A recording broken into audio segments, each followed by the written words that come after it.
Parang ayaw maglaban, paksin nyo.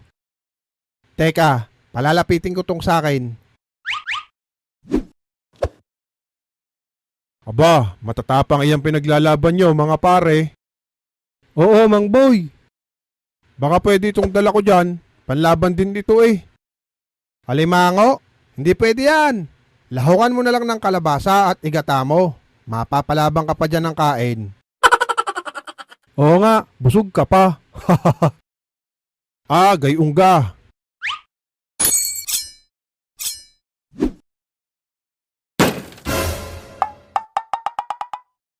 Mang Boy, niloloko ka lang eh. Hindi ka na mabiro eh. Sige, pwede yan dito ilaban sa gagamba namin, Mang Boy. Yan!